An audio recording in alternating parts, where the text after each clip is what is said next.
The test is in 4 sections. At the end of the test, you'll be given 10 minutes to transfer your answers to an answer sheet. Now turn to Section 1. Section 1.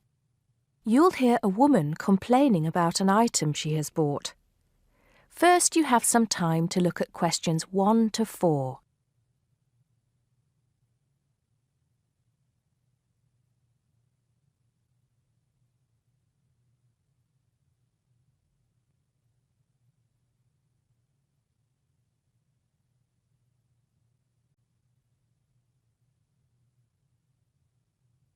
You'll see that there is an example which has been done for you. On this occasion only, the conversation relating to this will be played first. Not long, madam. Can I first take your name?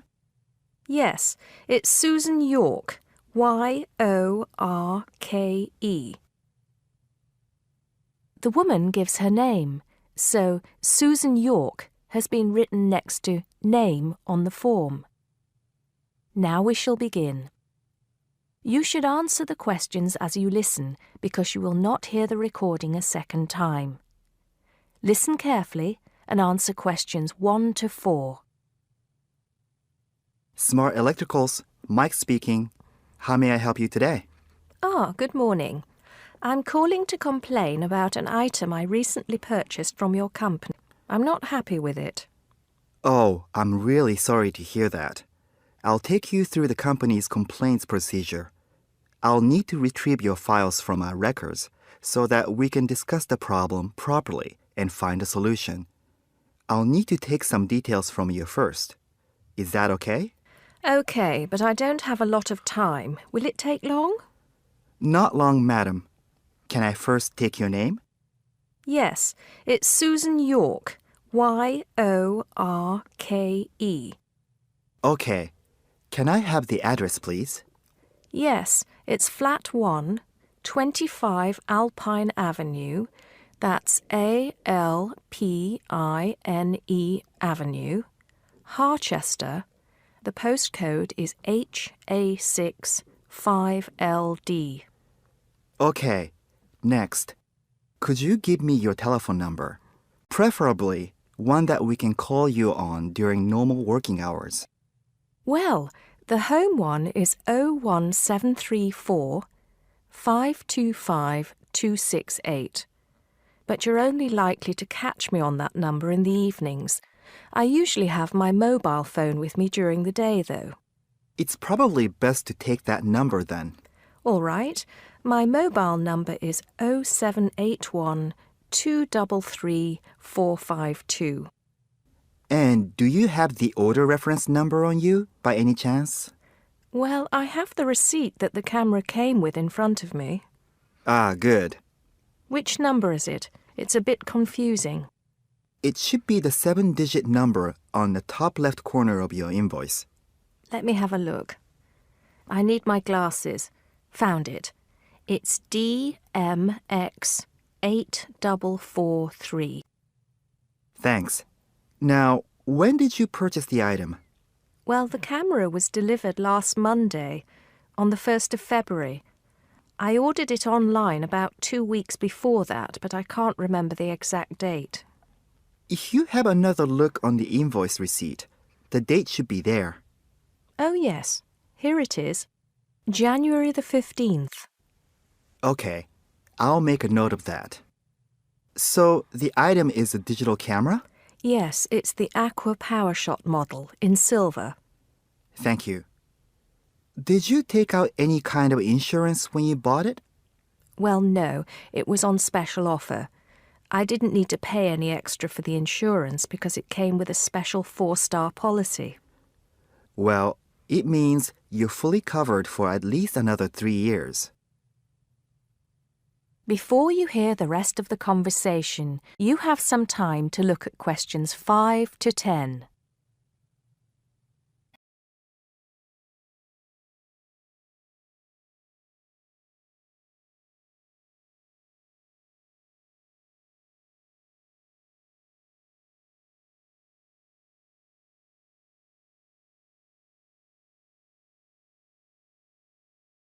and answer questions 5 to 10.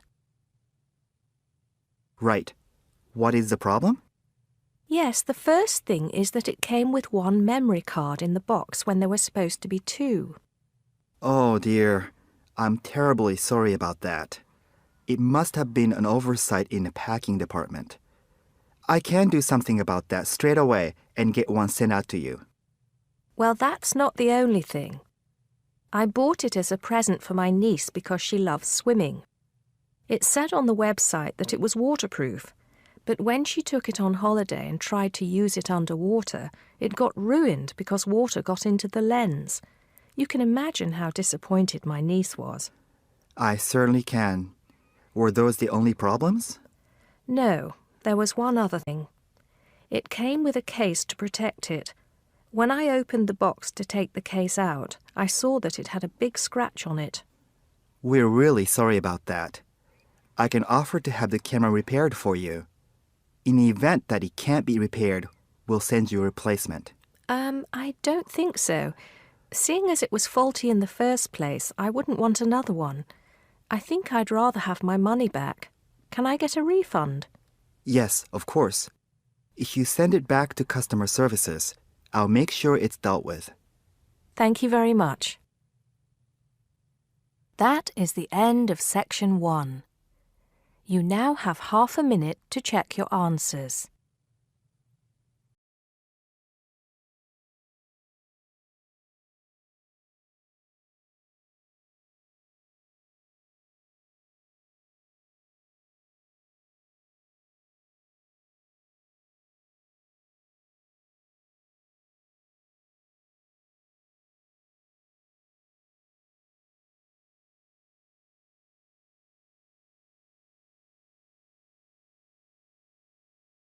Now turn to section 2. Section 2. You'll hear a tour guide talking to a group of visitors about Bestley Castle. First, you have some time to look at questions 11 to 15.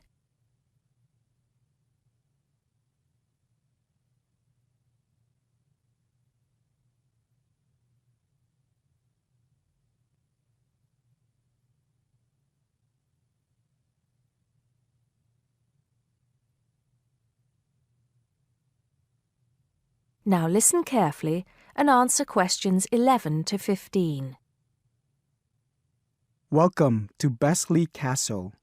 It's nice to see so many of you here today. Before we go in, I'd like to tell you some information about the castle, the things to see and do, and the facilities available to you in the grounds. We'll do our best to make this a truly memorable visit. Now, the castle grounds are quite big, and we don't want you to get lost, so I'm going to give you an idea of the layout. At the moment, we are at the entrance, and immediately to our left is the Tourist Information Office. Go here if you need any questions answered. They'll be happy to help. And of course, behind the tourist office is the car park where the coach dropped you off, and it'll also pick you up from the same spot at 5 p.m. today. In front of us are the water gardens. If you stroll through, you get to the North Bridge, which is the entrance to Bestley Castle. Take your time and enjoy looking around the castle. There's a lot of history steeped in those walls. As you leave the castle via the South Bridge, you'll be greeted with the sight of roaming deer. During the day, there will be scheduled feeding opportunities where visitors can get involved. However, we do request that you do not feed the deer outside these times. To the right of the deer park is the Castle Museum, and behind that is our award-winning restaurant. It's a relatively new addition to the castle grounds, but is fast gaining a reputation for its food. Alternatively, you can choose to dine in the picnic area on the other side of the deer park. It's perfect for the family as it's next to the kids' play area and homemade ice cream hut. We hope that on your way out, you pop into the gift shop by the exit for something to remember us by. Before you hear the rest of the talk, you have some time to look at questions 16 to 20.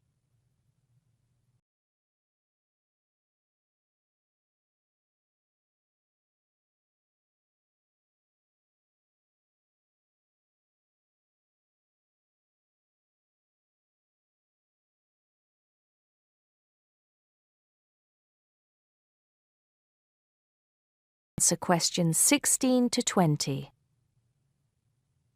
Admission to the grounds is free for all. That includes the museum, gardens, and picnic area.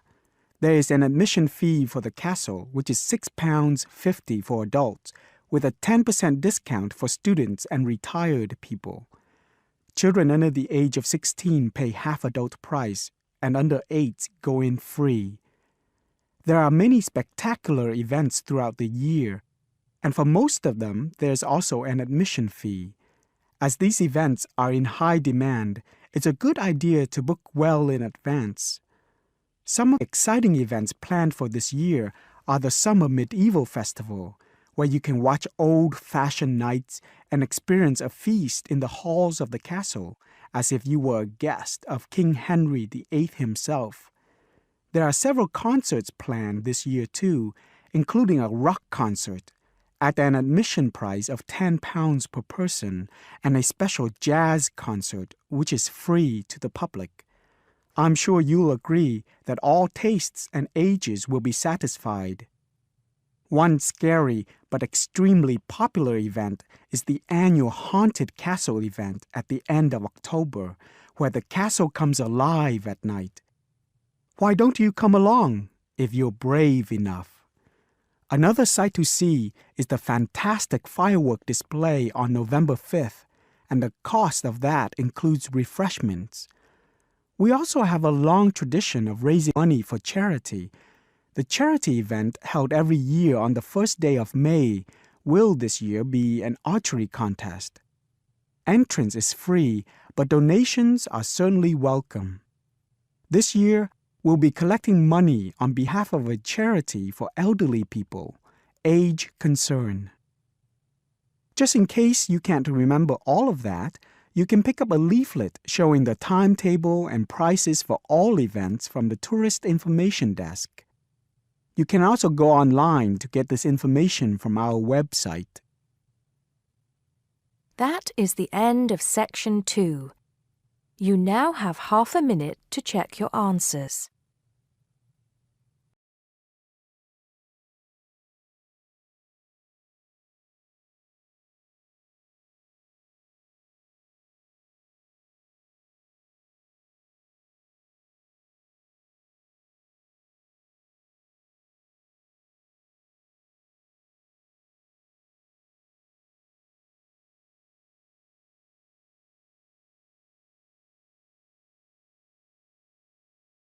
Now turn to Section 3. Section 3. You'll hear 3 university students talking about a presentation which one of them has to give. First, you have some time to look at questions 21 to 24.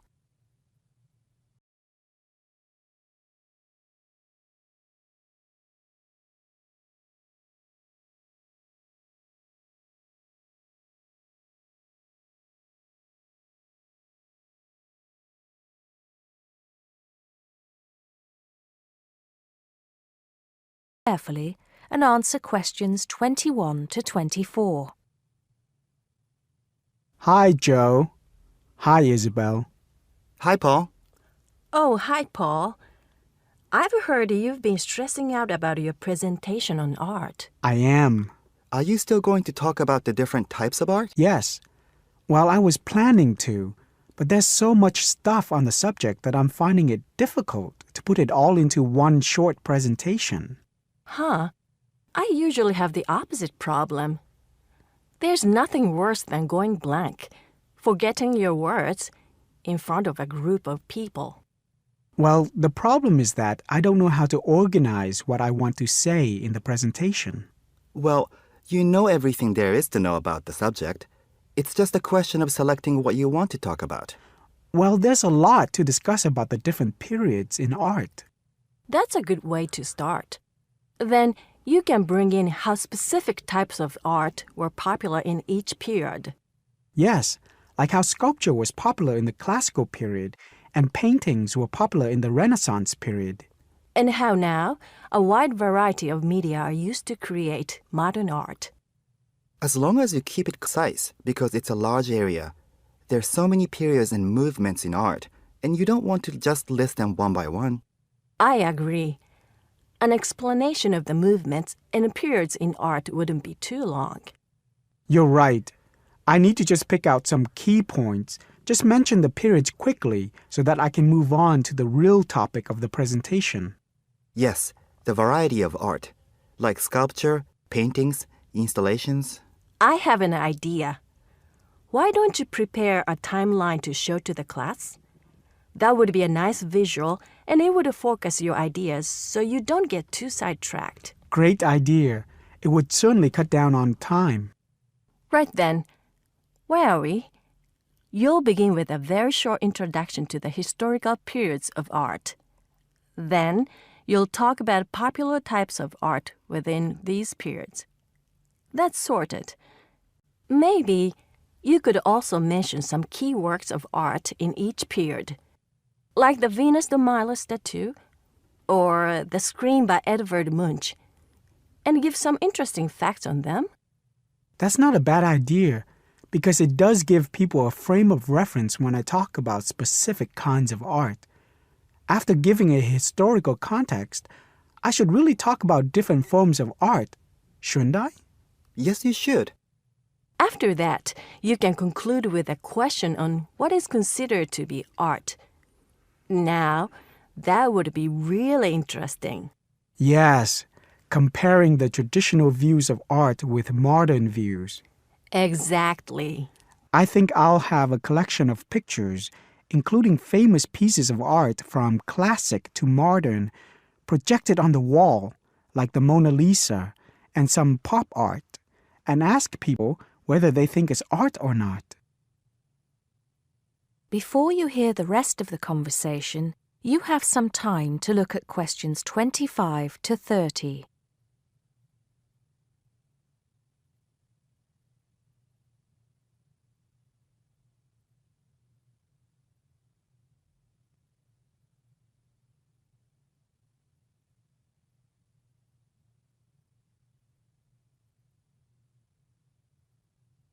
Now listen and answer questions 25 to 30. Showing some famous works and asking people what art is would certainly lead to discussion in the room. People's appreciation of art is so subjective, and it comes down to taste.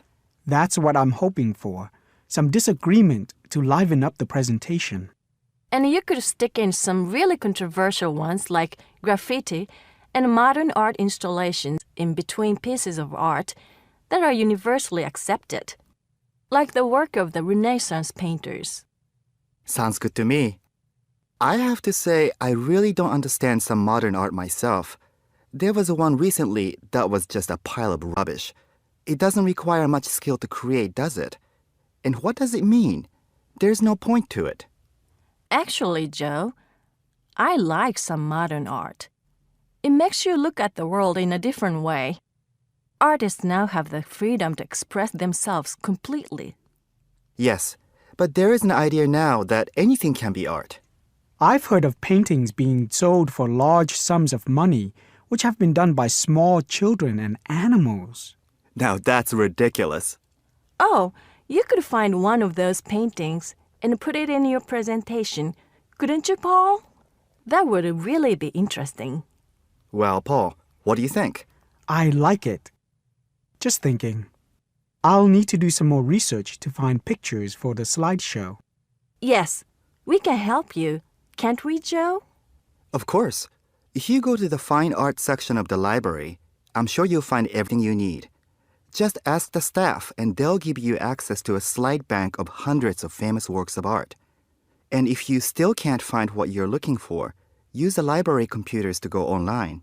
There are lots of images on the internet. Of course, you'll need to use a search engine like Google, but it's dead easy. Thanks, guys. I'm feeling much clearer about the project. Your ideas have been really useful. I think I should end with a quote of some kind by a famous artist. What do you think? That's a good idea. Now let's go to the library and see what they have. That is the end of section 3. You now have half a minute to check your answers.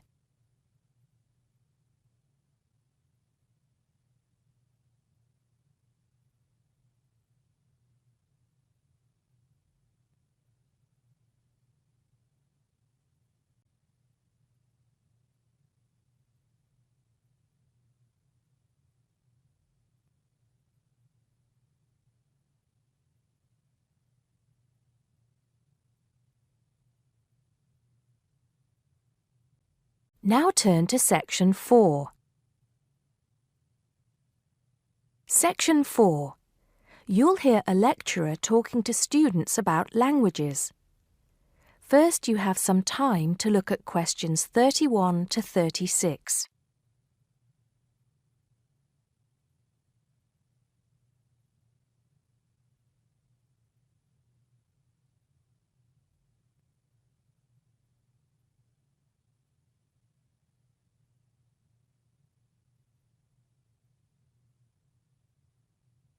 Now listen carefully and answer questions 31 to 36.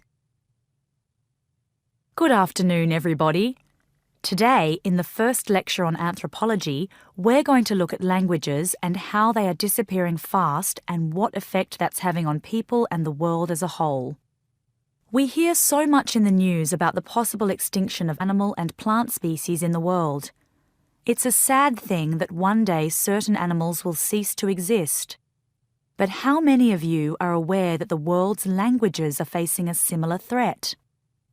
Believe it or not, there are currently more than 6,000 languages spoken in the world today, but experts believe that by the end of this century, this number will be reduced to half.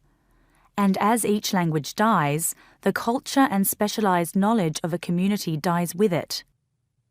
The unique knowledge of the environment, local wildlife, plants, animals, and ecosystems, not to mention the cultural traditions of the people themselves, will become lost forever.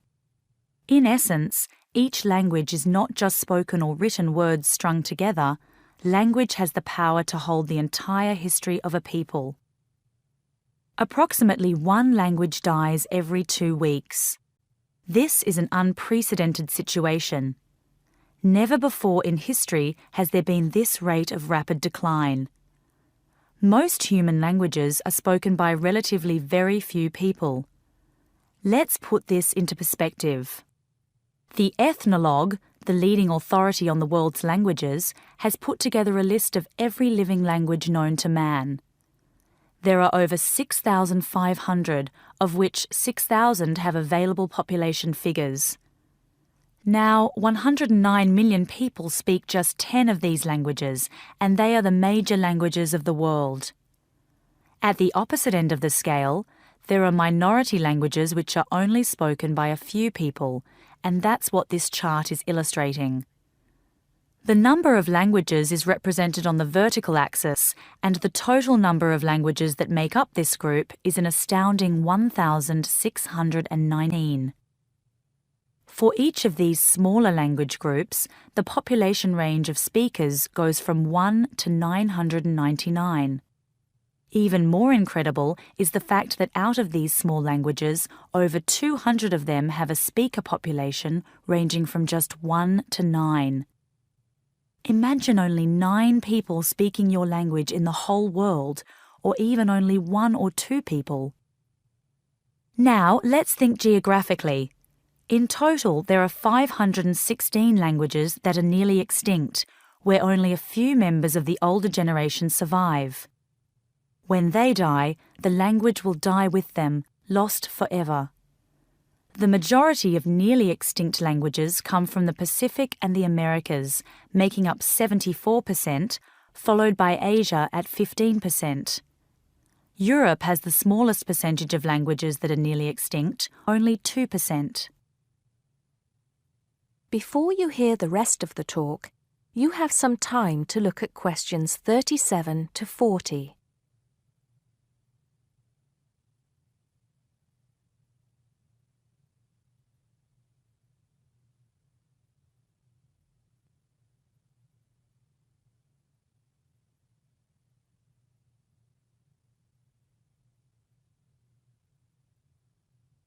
Now listen and answer questions 37 to 40.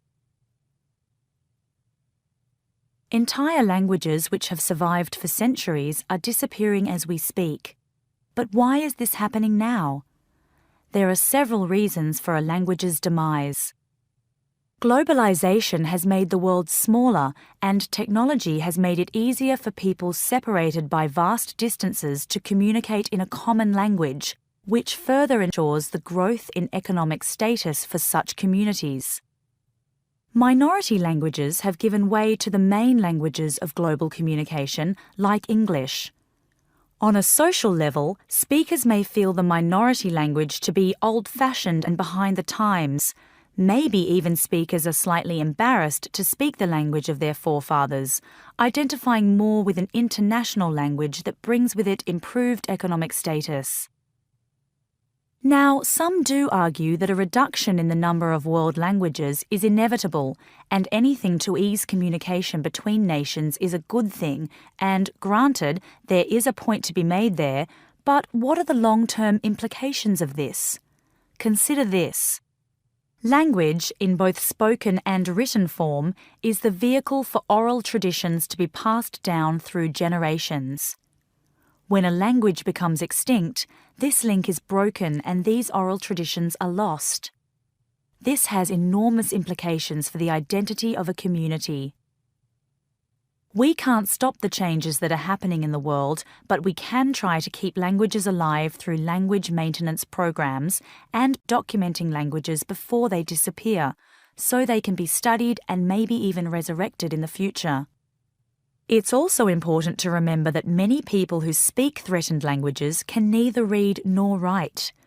Helping them become literate goes a long way towards protecting the language. Preserving a language is not easy, but there have been exceptional cases where languages have been brought back to life. In Ireland, Irish Gaelic, once a dying language, through national determination is now spoken by 13% of the country's population. We'll go into what happened there in more detail in my second lecture. That is the end of section 4. You now have half a minute to check your answers.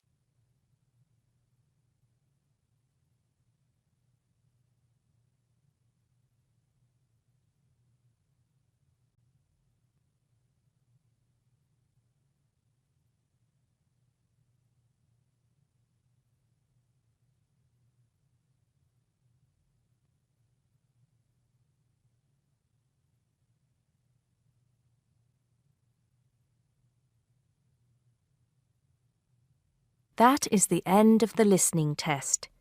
You now have 10 minutes to transfer your answers to the listening answer sheet.